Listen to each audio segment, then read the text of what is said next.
Mesa redonda con las reconocidas académicas Montserrat Zagot, Ilka Treminio y María José Cascante. Con ella analizaremos los resultados de las elecciones locales en Costa Rica. La conversación se realizó para la edición 179 de Caribe Nuestro y se divulgó el 5 de febrero del 2020. A continuación escucharás la mesa redonda completa. En la cubierta. El pasado 2 de febrero Costa Rica tuvo una cita electoral. De las urnas salieron alcaldes, regidores, intendentes, síndicos, miembros de consejo de distrito, entre otros cargos locales. Vanessa, aunque estaban habilitados para votar un poco más de 3.400.000 personas, solo participó el 30% de los inscritos. Para analizar estos comicios, la participación de las mujeres y el desempeño de la izquierda, hoy tenemos el placer de montar a 3 reconocidas académicas costarricenses. La cubierta de este barco se nos llenó de gente. Así es, Vanessa, le damos la bienvenida a Montserrat Zagot, Ilka Treminio y María José Cascante. Montserrat es doctora en sociología y una destacada feminista. Ilka tiene un doctorado en procesos políticos contemporáneos de la Universidad de Salamanca, Vanessa. María José es doctora en Estado de Derecho y Gobernanza Global. A las 3, Vanessa, le damos las gracias por estos minutos para Caribe Nuestro. Primero, Ángel y yo queremos conocer su lectura de estos comicios. Montserrat, iniciamos contigo. ¿Cuáles partidos ganaron en esta jornada? Las elecciones municipales dejaron muy claramente un par de ganadores, que son los partidos tradicionales del bipartidismo costarricense, el Partido Liberación Nacional y el Partido Unidad Social Cristiana. Obtuvieron entre los dos más del 50% de las alcaldías y de los gobiernos locales de este país. Eso nos dice que, aunque ha habido una tendencia a que ya el bipartidismo no esté tan presente en la realidad política del país, cuando hablamos a escala local, esos partidos siguen teniendo muchísimo arraigo, siguen movilizando sus propios recursos, tienen estructuras muy claramente definidas a nivel local y territorial, y por esa razón fueron los principales ganadores. Ilka, a tu juicio, ¿cuáles partidos políticos perdieron? Podríamos decir que uno de los perdedores de esta contienda son los partidos de corte neopentecostal, Restauración Nacional y Nueva República.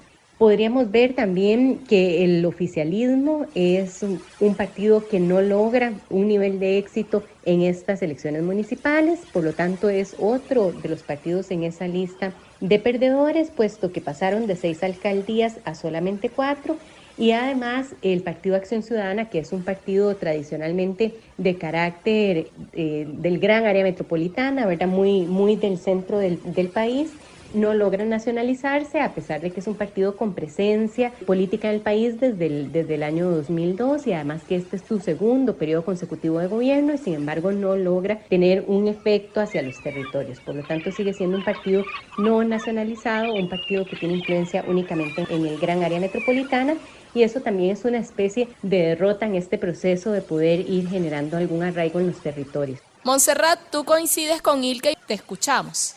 Yo diría que los principales perdedores fueron los partidos de tradición evangélica, que en las elecciones presidenciales estuvieron a punto de ganar la elección. Sin embargo, en esta ocasión no obtuvieron ni una sola alcaldía. El partido de gobierno también fue perdedor, perdió 2 de sus alcaldías, que ya de todas formas tenían un número muy bajo. Pasó de tener 6 a tener solamente 4. Esto es realmente inaudito para un partido que está en el gobierno y que tiene todos los recursos y las posibilidades de haber hecho una campaña activa y haber obtenido mejores resultados. Y yo diría que probablemente también el único partido de izquierda que participó, que fue el Frente Amplio, también perdió, porque perdió la única alcaldía que tenía, que había sido obtenida hace 4 años. En esta ocasión la perdió. María José, hablemos de la representación de las mujeres en estos comicios. De cada 10 candidaturas, solo 2 eran de mujeres. Vanessa, también hay que decir que el 77% de las papeletas estaban encabezadas por hombres y solo el 23% por mujeres.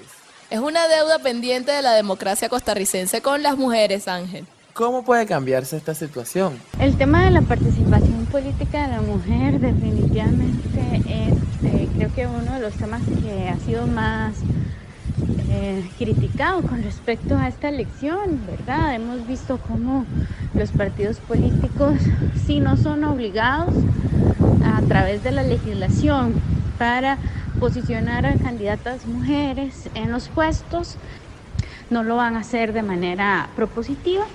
Además, creo que vimos otro fenómeno muy triste en donde las mujeres que por mucho tiempo fueron vicealcaldesas o estuvieron en la fórmula como vicealcaldesas, se rebelan, por decirlo de alguna manera, y se postulan ellas como candidatas a las alcaldesas. Los antiguos candidatos a alcaldes o alcaldes salientes, molestos por esta situación, abandonan el partido y le quitan el apoyo, ¿verdad? Llevándose sus votos, su capital político. Entonces vemos una situación que es muy triste, ¿verdad? Que es un fenómeno repetido de las mujeres en política, que las mujeres tienen que mostrarse como bastiones de apoyo de los hombres, pero cuando ellas exigen su apoyo, los hombres no lo hacen de la misma manera, ¿verdad? Esto realmente es algo triste que demuestra claramente el machismo muy fuerte, ¿verdad? De las personas dentro de los partidos políticos. Entonces sí, mientras la legislación no sea capaz de resguardar un porcentaje de la participación para las mujeres, las organizaciones políticas y los hombres al interno de las organizaciones políticas van a ser resistentes a dar este espacio a las mujeres. El tribunal, digamos, lo que ha interpretado en este sentido es que las normas de paridad son de menor rango que las normas de reelección.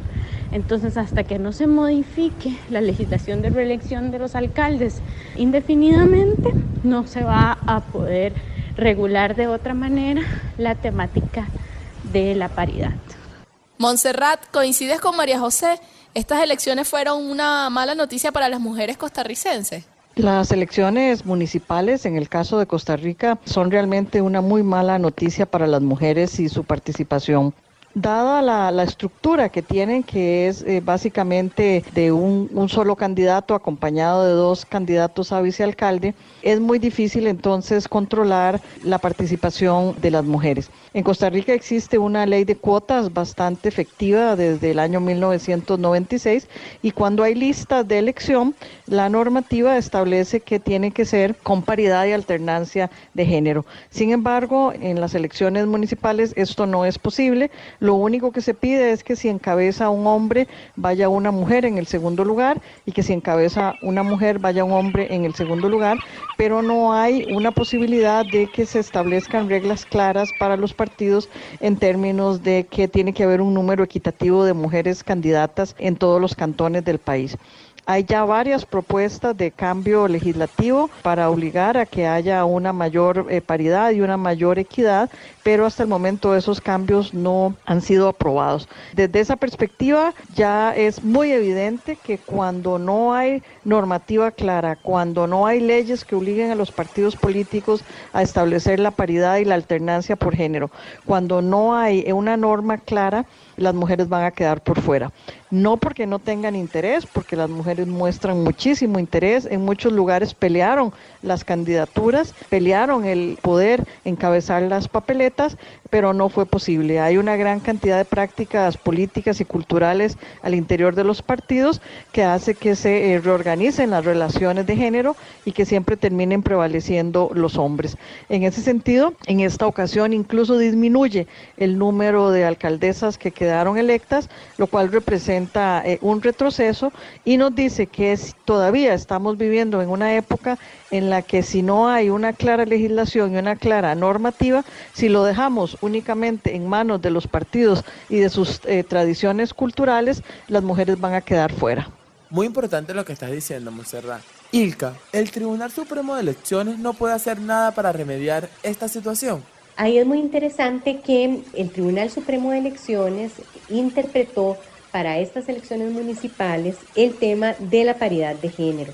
Pero la resolución que emitieron los magistrados del Tribunal Electoral lo que indicó es que se iba a empezar a interpretar la paridad de carácter horizontal, es decir, entre papeletas, únicamente para los consejos municipales, que son cuerpos plurinominales. No obstante, solo se iba a aplicar la paridad vertical en los cargos de elección uninominales, es decir, en las alcaldías, y no las horizontales, puesto que había un problema de incompatibilidad entre representación de las mujeres en las listas de alcaldía de carácter horizontal y la figura de la reelección indefinida de los alcaldes. Me explico un poquito más. Como los alcaldes se reeligen de manera indefinida, lo que no se ha encontrado es la fórmula que permita completar el rompecabezas en las que se diga, si un alcalde varón se va a reelegir por tercer periodo consecutivo, ¿verdad? ¿Cómo se puede establecer listas para ese mismo cantón en las que las mujeres tengan participación? Como el Tribunal Supremo Electoral no tiene capacidad de legislación, solamente de interpretación electoral y luego de administrador de las elecciones, esa modificación que limite la reelección presidencial para permitir que las mujeres tengan alternancia en las alcaldías y en las papeletas que presentan los partidos requiere de una reforma al Código Electoral y al Código Municipal. De manera que fue una deuda pendiente la paridad horizontal para las elecciones municipales, incluso la misión de observación de la OEA en el informe preliminar lo hace ver, puesto que el número de mujeres que llegan a las alcaldías estamos diciendo que se cuentan con los dedos de las manos. No llegamos a 10 mujeres alcaldesas de 82 alcaldías que se eligieron, y estos números se han mantenido más o menos así desde el año 2002, en el que se eligió por primera vez al alcalde de manera directa. Por lo tanto, tenemos una deuda pendiente y es una deuda de carácter democrático, puesto que los niveles de inclusión de las mujeres se están viendo completamente limitados. Lo que tiene que ver con la paridad horizontal de las mujeres en las listas plurinominales, o sea, para los consejos municipales, esta figura se llaman regidores, esa se va a aplicar, pero hasta las próximas elecciones que van a ser en 4 años, en el 2024. Para el 2020 no se aplicó la paridad horizontal en los consejos municipales. Solamente se mantiene la paridad vertical. Si nos acaban de sintonizar, les contamos que estamos conversando con las académicas costarricenses Montserrat Zagot, la bella Ilka Tremidio y María José Cascante. Con ella analizamos el resultado de las elecciones municipales. Seguimos contigo, María José. Vimos los resultados del Frente Amplio y son desalentadores. Coincido en que los resultados del Frente Amplio no han sido los que se pudieron esperar después de pasados resultados electorales. Creo que el declive de esta organización política ya es claro en distintas elecciones, y que el trabajo de base que en algún momento había logrado constituir a lo largo del territorio se ha debilitado. Creo que además ha costado mantener alianzas con sectores de izquierda más amplios, como puede ser el movimiento sindical o el movimiento de mujeres, que no parecen estar agregados por esta opción política. Creo que no parece tampoco en este momento, por lo menos, que exista organizaciones políticas de izquierda que surjan de estos movimientos o de otros. Lo que parece que electoralmente sí la izquierda está bastante debilitada o fragmentada, y que no ha logrado renovarse para presentarse como un proyecto político novedoso, como sí se ha visto en otros países, como por ejemplo en España. Montserrat, estos resultados obedecen a una tradición histórica de la izquierda en Costa Rica. En Costa Rica existe una larga tradición de anticomunismo que se ve manifestada de diferentes formas en la cultura política del país. Hay algunas ocasiones en que los partidos de izquierda han logrado obtener un máximo de 3 diputaciones de 57. El Frente Amplio representó una gran diferencia hace 6 años, cuando logró obtener 9 diputaciones, lo cual fue histórico. Nunca antes la izquierda había obtenido semejante representación política en el Congreso del país. Sin embargo, esos 9 diputados del Frente Amplio no respondieron a las necesidades de la ciudadanía.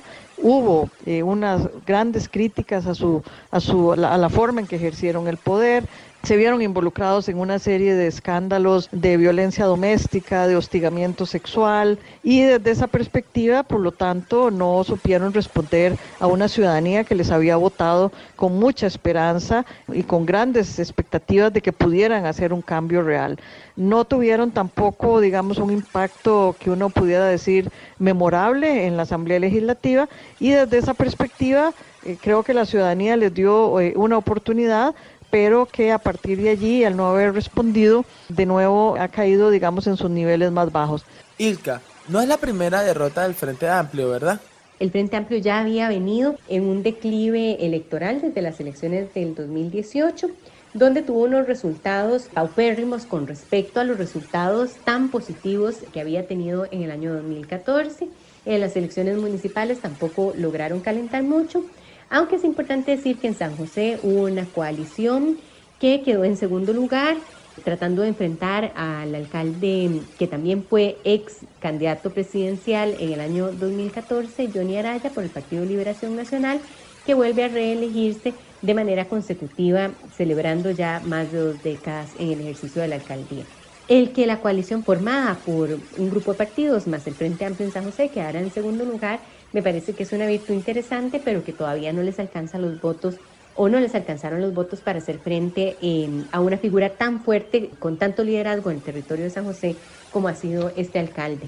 Montserrat, además del Frente Amplio, ¿hay otra fuerza política de izquierda? No hay otras fuerzas de izquierda. En las elecciones nacionales hubo un grupo de tendencia trotskista que también participó con muy malos resultados también. Entonces, desde esa perspectiva estamos viviendo una época en Costa Rica en que la izquierda, por lo menos en términos electorales, no está teniendo buenos resultados y habrá entonces que esperar cambios más importantes a ver si vuelve a levantar de nuevo y hay posibilidades entonces de que tenga una mayor representación. Ilka, ¿qué pasa con la izquierda en Costa Rica? Bueno, con respecto al tema de la izquierda en Costa Rica, realmente lo que podemos decir es que desde el año 2014 no ha habido una posibilidad de fortalecer la izquierda. Lo que fueron las elecciones del 2018, más bien vamos a ver una participación de partidos que se ubicaban del centro hacia la derecha y un desgaste muy fuerte de la imagen con respecto a los partidos con un discurso más de izquierda, moviéndose entonces todo el espectro electoral hacia el centro y centro derecha. Con una radicalización importante también de los partidos a la derecha, hay que decirlo. En estas elecciones municipales la izquierda no repuntó y tampoco fue, digamos, una fortaleza dentro de las agrupaciones cantonales. Es importante decir que en estas elecciones también hubo una nutrida participación de partidos de carácter territorial o cantonal. Varios lograron llegar a las alcaldías. Algunos de estos partidos se han venido fortaleciendo desde la elección directa del alcalde, como es el caso del Partido Curridabat Siglo XXI, que se ha mantenido en el poder, aunque ha cambiado sus candidaturas a alcaldes. En este caso no se han reelegido de manera indefinida, pero el partido sí ha ganado todas las elecciones a alcaldes desde el año 2002 en el cantón de Curridabat. Ya para terminar, en 2022 habrá elecciones presidenciales en Costa Rica. Ilka, ¿estos comicios locales pueden servir de termómetro del actual gobierno? No podríamos decir que los comicios electorales sean un pulso de las elecciones generales, puesto que están a medio periodo. Solamente nos pueden hablar un poco de que hay un descontento, no hay una popularidad, un apoyo contundente hacia el partido de gobierno. Entonces le puede servir un poco al partido de gobierno para observar cómo están sus apoyos, pero no es suficiente para adelantar sobre las elecciones del 2022. Montserrat, vamos contigo. Entonces yo creo que no se puede establecer una relación ni se pueden hacer pronósticos con base en las elecciones municipales. Son dos procesos políticos muy diferentes, con lógicas muy diferentes, donde lo que está en juego es visto por la ciudadanía de forma muy diferenciada.